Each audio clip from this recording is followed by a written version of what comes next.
Bonjour, c'est Anne-Laure Bonnet et vous écoutez Le Sacre, un podcast du Parisien. Chaque semaine, jusqu'à Paris 2024, un ou une médaillée d'or olympique retrace pour nous son chemin vers le sacre. Marie-Josée Pérec qui revient à la hauteur de Christina, 50 cm d'avance, 80, 90, c'est les championnes olympiques, 1m20, 48, 85. Le 5 août 1992, au stade Montjuïc de Barcelone, Marie-Josée Pérec remporte sa première médaille d'or olympique sur 400 mètres. 4 ans plus tard, sur la piste du stade du Centenaire à Atlanta, elle entrera dans la légende en décrochant l'or sur 200 et 400 mètres. Nous allons découvrir ensemble comment la Guadeloupéenne a marqué à jamais l'histoire de l'athlétisme mondial.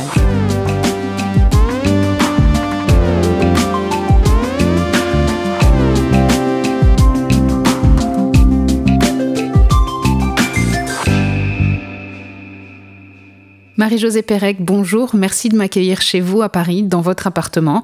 Elles sont rangées où d'ailleurs, vos médailles olympiques ? Alors aujourd'hui, elles sont dans mon appartement, elles sont rangées dans une boîte. Mais il y a encore quelques années, elles étaient dans ma cave parce que moi je suis pas très attachée en fait à l'objet lui-même. Oui, c'est ça. Donc pour moi, en fait, ce qui comptait, c'était plutôt en fait le souvenir qu'on a des jeux, la préparation, le chemin qu'on parcourt. Mais j'ai eu un garçon et donc je me suis dit ça serait bien que je lui montre un jour ces médailles-là. Ouais. Et la première fois qu'il les a vues ? Bof. Elles auraient pu être en Guadeloupe, elles auraient pu être à Basse-Terre, peut-être près d'une rivière, à l'endroit où vous avez grandi dans les années 70. Vous avez quel souvenir de cette enfance ? Moi, j'ai un souvenir plutôt joyeux, avec beaucoup de gamins dans mon quartier. Ça braille, ça joue, ça crie, ça court, ça saute, ça grimpe les cocotiers. La liberté. Ouais, on était juste ravis de grandir de cette manière-là, de faire de la musique avec des boîtes de sardines ou des boîtes de petits pois. Moi, j'habitais à côté d'une rivière et moi, je passais mon temps à aller à la pêche aux écrevisses, à regarder sous les pierres, regarder s'il y a des habitants. C'est une très belle enfance, quoi. Ouais.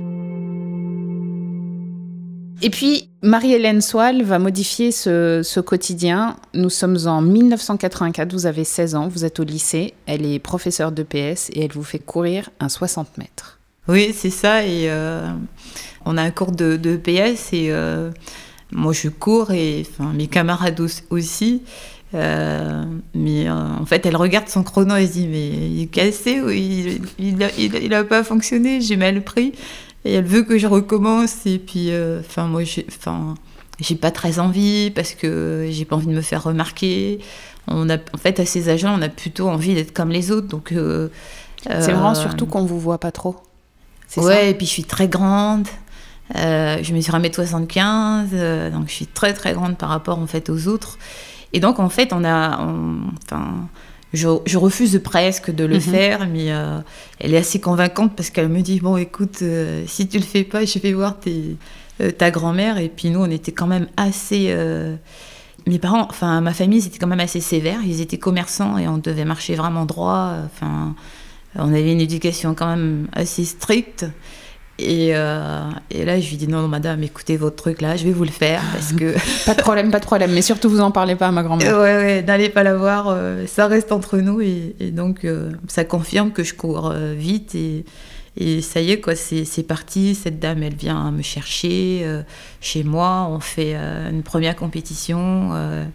Avec l'Union nationale du sport scolaire, l'UNSS. C'est ça, et donc sur cette course-là, cette compétition, je bats tout le monde. Je bats tout le monde. 12 secondes au 100 mètres ? Oui, ouais. Et...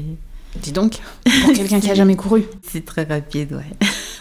Et vous êtes qualifiée pour les championnats de France scolaires qui ont lieu au stade Charletti, dans le 13e arrondissement à Paris. C'est ça. Donc j'arrive...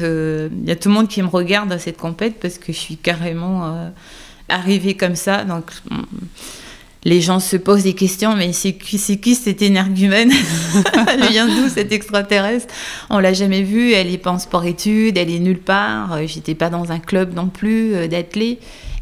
Donc forcément, ça attire beaucoup d'attention. Donc au début, je me dis, ouais, ils me regardent tous parce que je suis très grande et très maigre. Alors, grande, maigre, peut-être, mais vous êtes belle, en fait, vous passez pas inaperçue. Ah, ben, c'est pas le sentiment que j'avais, belle, mais bon... C'est toujours une question de ressenti, surtout à cet âge-là. Si je reste sur ces championnats, vous courez sur 200 mètres, bon, vous gagnez la course, et vous êtes disqualifié parce que vous savez pas J'ai marché sur la ligne parce que personne n'a pensé à me dire, écoute, surtout... on ne met pas le pied sur la ligne, quoi. Enfin, le b.a.-ba de la compète, quoi. Oui, parce que vous n'étiez pas en club, donc vous découvrez ça. Et donc, je le découvre, en fait, à mes dépens, tout simplement. Donc, je suis disqualifiée de ces championnats.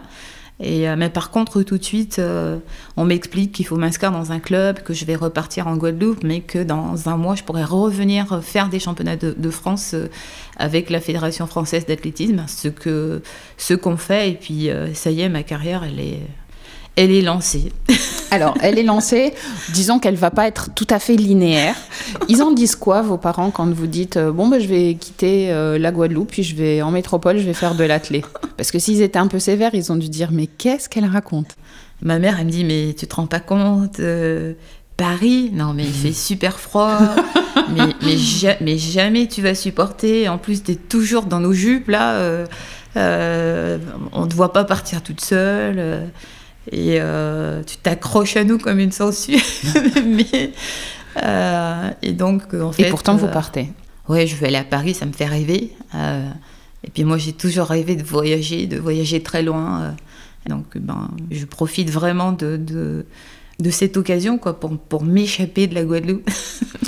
Mais le froid arrive, vous êtes à l'INSEP, l'hiver arrive, l'absence de lumière, et là, c'est dur. J'arrête pas d'appeler mes parents, je leur dis, mais je me suis trompée, mais je comprends pas, les gens ne sourient pas dans le métro, ils font la gueule, il fait gris, vous avez gardé le soleil en Guadeloupe, lâchez-le un peu, il n'y a pas de lumière, enfin bref... Et je dis que je veux rentrer, et mes parents me disent, bah non. Ma mère, elle me dit, mais tu te rends pas compte, moi je gagne 5000 balles, et donc je peux pas, le billet d'avion, il coûte 5000 balles, enfin, c'est l'époque où il y a qu'Air France, il n'y a pas d'autres compagnies, donc il n'y a pas de low cost, il n'y a pas les petites compagnies qui font des prix et tout. Et elle me dit, mais jamais on peut pas et tout. Et puis mon père, ma grand-mère, mon oncle, enfin tout le monde s'y est mis parce que je les appelais tous les jours et je pleurais. Et ça devait leur briser le cœur. Et donc, je suis rentrée à Noël et je suis pas revenue. Alors, vous n'êtes pas revenue après Noël, mais vous revenez l'année suivante. Donc, il y avait quand même quelque chose qui vous avait plu. C'était... L'athlé, ça vous plaisait quand même? Ah, j'adorais courir. Quand j'étais en primaire, en fait, j'étais la plus rapide de mon école primaire. Et en fait, je faisais beaucoup de courses avec tout le monde, avec les garçons, les filles. Et j'étais vraiment la plus rapide, que ce soit garçon ou fille. Et c'est vraiment quelque chose que j'ai toujours aimé, quoi. Donc, c'était dans mon ADN. Ouais. Votre famille, elle vous encourage à repartir l'année suivante, à revenir à Paris? Alors, au début, en fait, ils me disent « Ouais, mais tu sais pas ce que tu veux. » Ah bon? Il faut que tu décides de quelque chose et que tu t'y tiennes. Donc, si tu y vas, tu reviendras pas tout de suite, quoi. Parce que nous, on pourra pas refaire ça là tout de suite. Donc, si tu prends vraiment cette décision, t'y vas et puis tu t'y tiens. Et donc, je suis partie. Et puis là, par contre, ma mère, elle s'est dit... parce que j'ai une plus grande sœur qui était venue aussi en métropole faire des études. Et donc, ma mère, en fait, elle nous a suivis quelques mois après. Donc là, après, c'était plus... Ça, c'est plus pratique. C'était plus facile, ouais. C'est la découverte du haut niveau. Vous êtes dans le groupe entraîné par Fernand Hurtebise, mais avec beaucoup de seniors, entre guillemets, des adultes. Il y a les règles de l'entraînement, les contraintes de l'entraînement. C'est pas un peu dur pour vous, toutes ces contraintes, au début? C'est assez dur parce que, en fait, lorsqu'on est junior et qu'on arrive dans un groupe comme ça, c'est difficile, en fait, de trouver sa place. Encore plus si on est une personne réservée ou pas très à l'aise dans son corps et tout. Enfin, on sait pas trop où se mettre. Donc pour moi, c'était vraiment assez compliqué. Ouais, on se pose beaucoup de questions. Donc, et puis le coach, qui est un très bon coach, hein, c'est la première fois qu'il avait des jeunes, puisqu'il avait toujours entraîné des seniors, donc il ne savait pas trop comment prendre ces 2 juniors dans le groupe. Et finalement, il nous a laissé filer, quoi. Et en 87, vous avez 19 ans et vous décidez de tout arrêter. L'athlé, l'école, après des petits boulots, vous dites, bon, quand même, je vais retourner à l'école. Vous cherchez aussi. Ouais, vous cherchez votre voie. Je cherche, je sais pas trop ce que j'ai envie de faire. Entre-temps, je quitte l'INSEP. Ma mère, elle me dit non, mais de toute façon, tu dois faire quelque chose. Donc je lui dis, comme mon père, en fait, il a une entreprise de télécommunications en Guadeloupe. Je dis, bon, de toute façon, j'irai bosser avec papa, donc je vais faire de l'électronique. Je me lance là-dedans, ça dure 1 an. Et ma mère, elle dit, mais on va faire quoi d'elle, quoi? C'est pas possible, quoi. Mais c'est l'athlé qui vous court après, en fait. Et vous rencontrez François Pépin, l'entraîneur de votre petit ami de l'époque, Richard Dana Douanang. On est en 87. Comment est-ce qu'il réussit à vous convaincre de revenir à l'athlé? Donc là, j'ai arrêté et donc on se dit, tiens, on va aller voir une compète à Saint-Maur. On va aller voir les potes, quoi. Donc moi, je me pointe là-bas, je vois tout le monde, je dis, mais c'est trop génial. Et je tombe sur François Pépin qui me dit, mais toi, c'est pas possible, quoi. On t'a pas vu cet été. Mais qu'est-ce que tu fais? Tu te rends pas compte? Mais t'as trop de talent pour le laisser partir comme ça. Donc il me dit, écoute, tu viens t'entraîner avec moi pendant 3 mois. Tu viens 3 fois par semaine, quand tu veux. Je te fixe même pas 2 jours. Si tu veux venir lundi, mardi, mercredi, tu viens. Si tu veux venir lundi, mercredi, dimanche, tu viens. Enfin, tu fais ce que tu veux, mais tu t'assures de venir 3 fois par semaine. Et après, tu me diras si t'arrêtes. Et donc, je prends ce pari avec lui. Et au bout de 3 mois, je suis championne d'Europe en salle. Donc, en fait, il vous faut une carotte, ouais. Une liberté avec des contraintes. Mais à ce moment-là, vous repensez à quelque chose que vous a dit votre grand-mère. Ouais. Elle disait toujours, ouais, mais j'entends, les gens ils disent que t'as du talent, que ci, que ça, mais toi, t'as trouvé ton talent, faut pas le gaspiller. Il y en a plein, en fait, ils en ont un, mais ils savent pas c'est quoi leur talent. Donc, il faut vraiment que tu fasses quelque chose avec ça, quoi. Ouais. Vous devenez championne de France du 200 mètres, puis championne d'Europe. Mais vous courez pas encore le 400 mètres. Ça a été quoi le déclic? J'avais une amie, en fait, qui faisait du 4, qui était très grande, très élancée.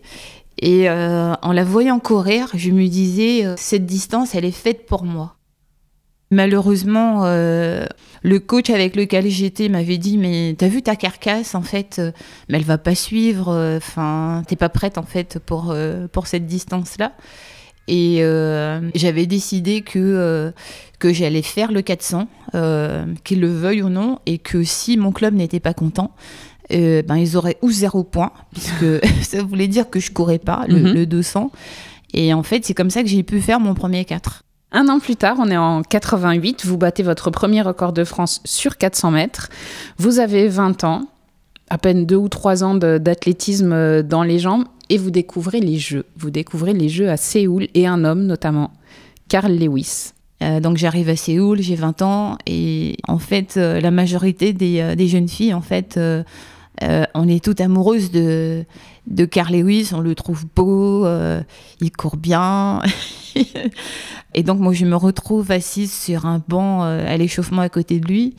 Et en fait, j'ose même pas regarder parce que, en fait, je me dis, Carl Lewis, il est juste sur le banc, mais sur mon banc à moi, quoi. Il est venu s'asseoir là, mais waouh!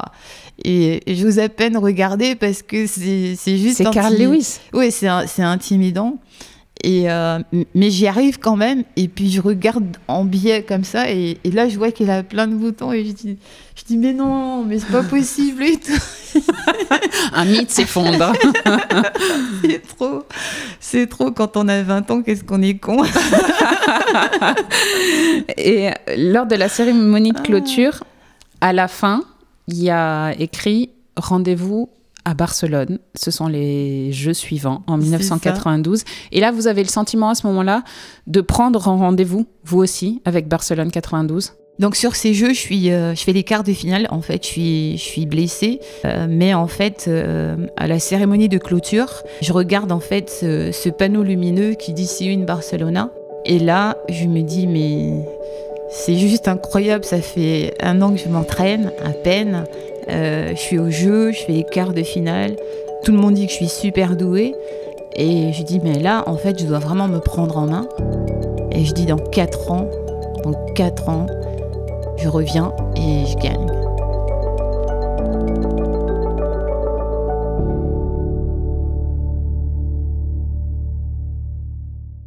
On va avancer jusqu'en 1990 parce que à 2 ans des Jeux de Barcelone, comme vous avez très envie d'y aller et pas pour faire de la figuration, vous décidez de changer d'entraîneur. Pourquoi Jacques Piacenza ? C'est pas un choix réciproque au début. C'est pas, il a pas très envie d'entraîner Marie-Jo Pérec. Non, il veut pas. Bon, c'est cash. Il veut pas, mais en fait, je me dis que pour faire ce que je veux, il faut que je change de cap et il faut que je me fasse en fait accompagner par quelqu'un de très bon.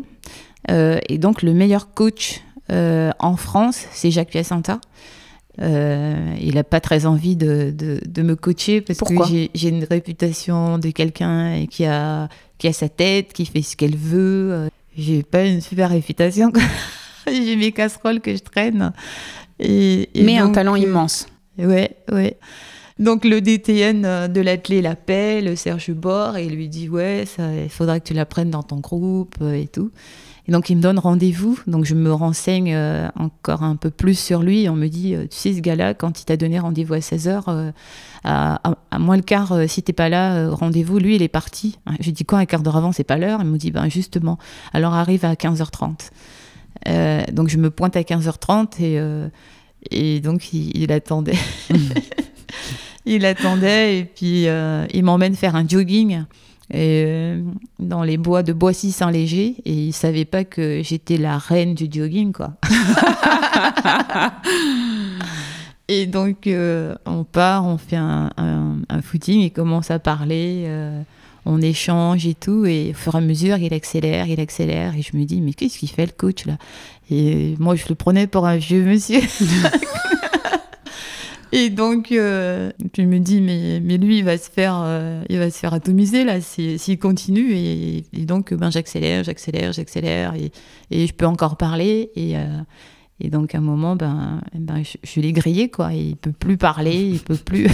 Donc il me dit bon c'est bon, on va rentrer faire une séance.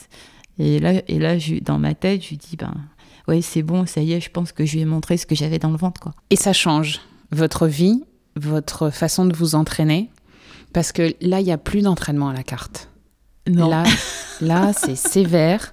On choisit plus ses jours d'entraînement. Elle vous pèse, cette préparation stricte? Non, j'adore parce que en fait, moi, je découvre vraiment la technique, donc j'adore ça. C'est vraiment quelque chose qui m'intéresse, et puis je trouve un très très grand technicien, encore plus grand que ce que j'imaginais, et je suis juste ravie de faire partie de ce groupe, et je l'écoute à la lettre. J'arrive à l'heure, mais par contre, en fait, moi, je n'avais pas imaginé que c'était en fait un monsieur qui hurlait à l'entraînement, en fait, qui avait ces côtés-là, et en fait, moi, ça me déplaît vraiment, et parce que j'ai le sentiment que moi, j'ai pas besoin qu'on me crie dessus. Il avait ce côté-là qui était insupportable. Mais ce travail, ça paye. Et en 1991, à Tokyo, vous devenez championne du monde du 400 mètres. On est 1 an avant les Jeux. L'année suivante, à Barcelone, vous êtes la favorite. Ça vous plaît, ce statut ? Alors, non, mais c'est très, très dur, en fait, d'être dans la peau d'une favorite. C'est beaucoup plus dur que d'être dans la peau de quelqu'un qui va créer la surprise et que personne n'attend. Donc dans les médias, en athlée, on parle beaucoup de moi. Dans la rue, les gens ils me disent en fait vous allez gagner. On voulait vous voir gagner, mais en fait on vous laissait même pas le choix. Non. Et donc, moi, j'ai vraiment le sentiment que là, en fait, je deviens vraiment la personne sur laquelle l'athlétisme compte. Oui, parce que l'athlétisme français, elle n'est pas très bien, donc on compte sur Marie-Jo Pérec. Oui, dans la presse, les gens, ils écrivent que c'est l'arbre qui cache la forêt. Enfin, tous ces écrits ont une portée sur moi qui sont juste, c'est hallucinant, quoi. Et donc, j'arrive au jeu, je suis pas bien, je suis stressée, j'ai peur de l'échec. Mais en même temps, je me dis, mais t'es trop forte, tu vas y arriver.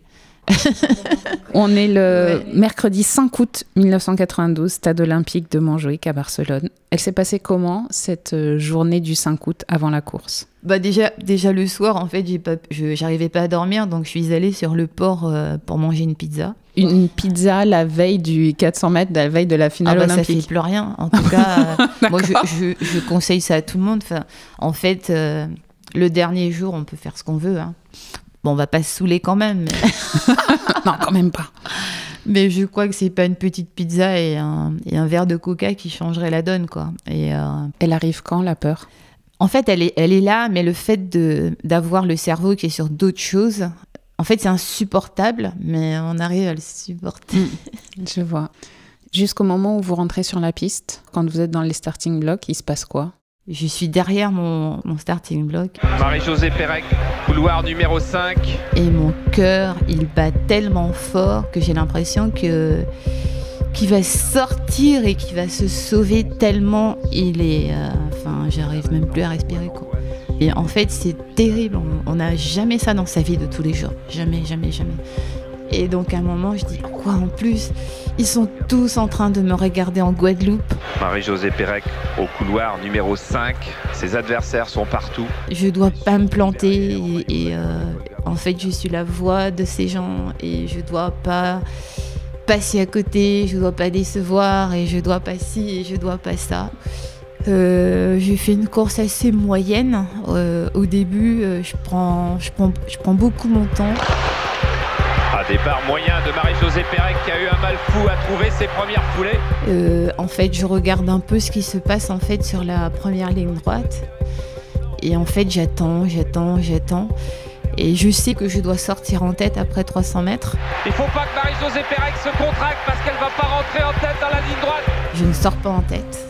Mon adversaire principal, je vois qu'en fait, elle est quand même elle est pratiquement 1 mètre au devant. Je stoppe ma respiration. Et Marie-Josée Pérec doit faire son effort et elle le fait. Pendant 9 foulées. Et en fait, je fournis un effort qui est vraiment très violent, en fait.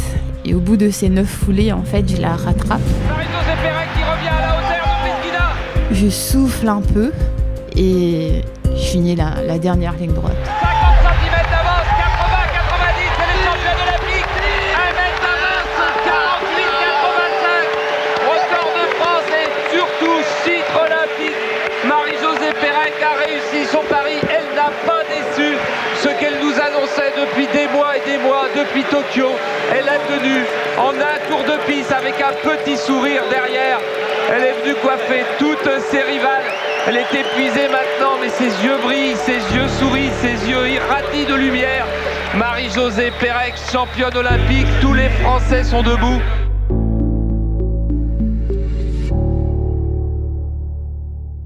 Et vous êtes championne olympique. Et je suis championne olympique. Vous appelez à la Guadeloupe, vous appelez votre grand-mère. J'appelle ma grand-mère, ma maman, enfin mon père, mon oncle, enfin mes frères et sœurs, enfin tout le monde est là-bas. Vous avez 24 ans. Est-ce que après cette médaille, vous vous êtes sentie aimée, respectée ? En fait, c'est un tourbillon qui grossit, qui grandit, et en fait, on a l'impression que en fait tout le monde nous connaît dans la rue. On est arrêté par tout le monde, on est félicité par tout le monde. Enfin, c'est hallucinant, c'est hallucinant. Est-ce que vous aimez ça ? En fait, ça me fait plaisir, mais je suis pas très à l'aise. Et en fait, très vite, ça devient... C'est pas trop.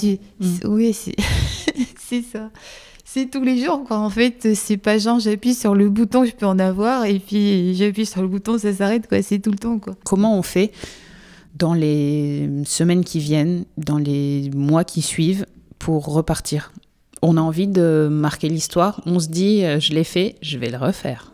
Ben, en fait, tout ce que je viens de décrire tout à l'heure, cette espèce de sentiment qu'on a là, qui est vraiment insupportable, qui est en fait, c'est un truc qui est tellement particulier que le cerveau, en fait, il veut revivre ça. Après cette première médaille, votre relation avec votre entraîneur, Jacques Piacenta, s'envenime. Vous êtes plus sur la même longueur d'onde et là, vous partez pour la Californie, où vous rejoignez l'entraîneur américain John Smith. C'est un personnage particulier, un entraîneur engagé notamment dans la lutte contre le racisme. Est-ce que c'est tout ça que vous allez rejoindre ? Ouais, c'est un ensemble et c'est aussi...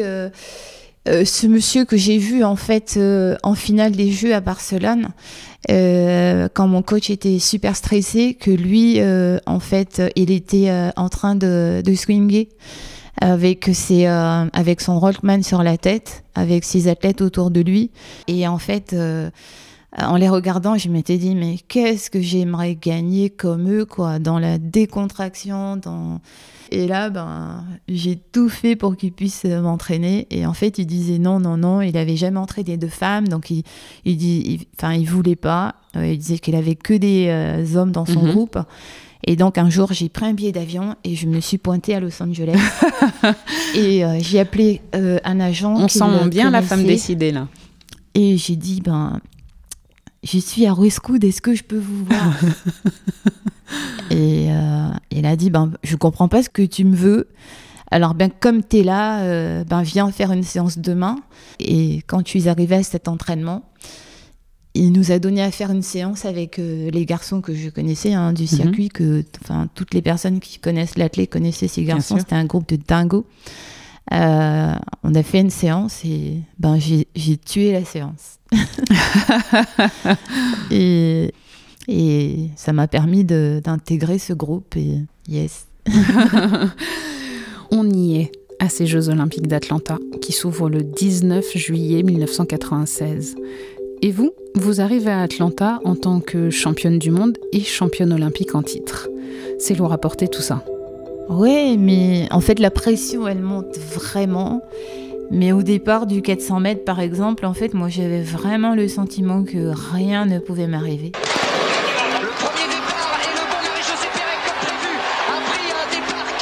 Je pense pas que mon lacet va se défaire, je pense pas que je vais perdre ma chaussure, je pense pas que je vais faire un faux départ, je pense pas que je vais partir mal. J'étais tellement sereine, je suis tellement forte à ce moment-là que, en fait, il y a que Dieu qui peut avoir autant d'audace et de confiance et de dire que ouais, je vais gagner, quoi. Donc, en fait, sur ces 48 secondes, je suis Dieu. C'est une course parfaite pour vous, ce 400 mètres ? Je fais une course de dingo parce que je suis porte-drapeau, parce que j'ai vu Mohamed Ali allumer la flamme. C'est la ville de Martin Luther King. Je suis dans un groupe où mon coach il m'a raconté tout ce qu'il y a eu avec les étudiants de sa génération. Et je crois que quand on se bat justement pour montrer finalement que en fait les Noirs ce sont des gens qui on peut faire des choses, on peut être fort, on peut être ce qu'on a envie d'être dans la vie. On peut que réussir dans un endroit comme celui-là, quoi. Et vous réalisez l'exploit de remporter un 2e or olympique consécutif sur 400 mètres.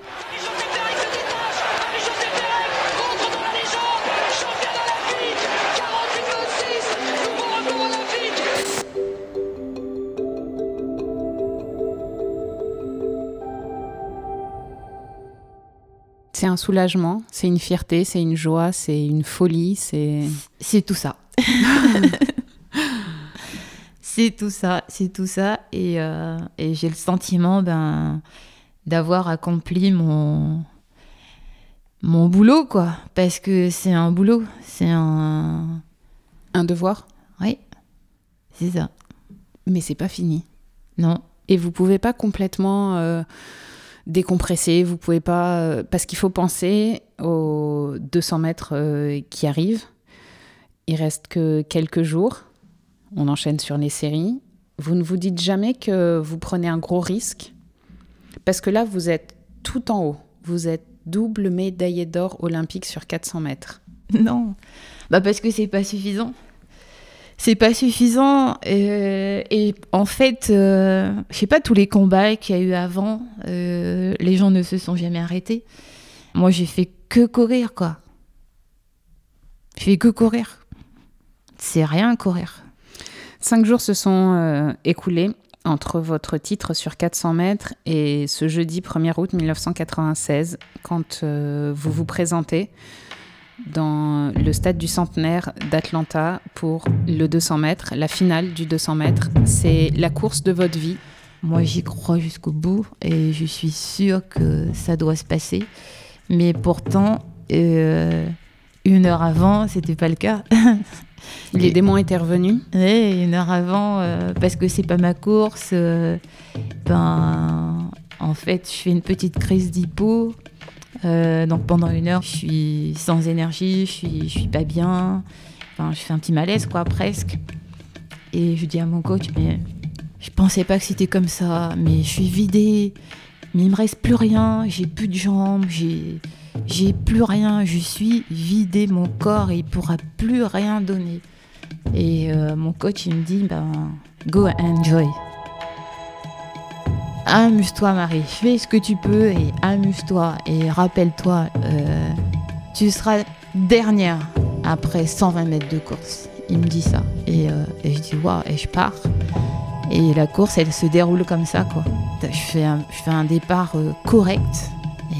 Et je regarde, je cours. Et en sortie de virage, j'ai l'impression que je suis 4-5. Sortie de virage, c'est après 100 mètres de course. Et je dis, oh putain, je suis même pas dernière après 100 mètres de course. Mais je déploie une force et puis je le sens. Et en fait, j'ai l'impression que c'est la course la plus parfaite que j'ai faite. C'est la course la plus dure. C'est la course où, moi, je me suis jamais vue aussi grimaçante. Et je mets une telle intensité sur les derniers mètres. J'ai l'impression que je vais m'envoler. Et Marie-Josée maintenant qui démarre, qui revient sur Merlène Othey. Si elle va passer, oui elle va passer. Fantastique doublé, extraordinaire. Marie-Josée Pérec est venue coiffer Merlène Othey dans 30 derniers mètres, sublissime. C'est Marie-Josée Pérec maintenant la reine de ces Jeux Olympiques.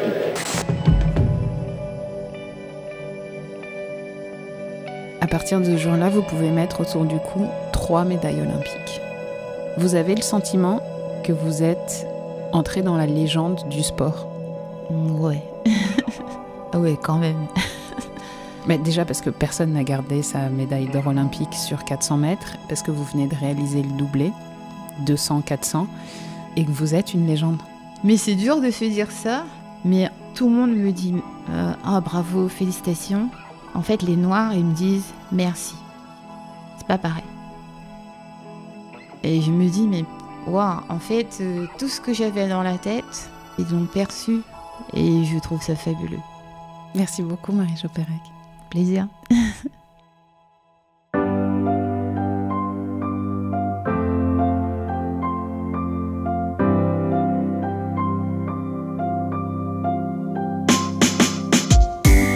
Vous venez d'écouter Le Sacre, le podcast Jeux Olympiques du Parisien. 24 épisodes jusqu'à Paris 2024, à retrouver sur toutes les plateformes. Cet épisode a été produit par Ambre Rosala, Thibault Lambert et réalisé par Julien Moncouquiol. Si vous aimez Le Sacre, n'hésitez pas à vous abonner, nous laisser un commentaire ou des petites étoiles sur votre application audio préférée. Et puis on vous invite à aller écouter les autres podcasts du Parisien, Code Source, l'actualité au quotidien, et Crime Story, chaque samedi.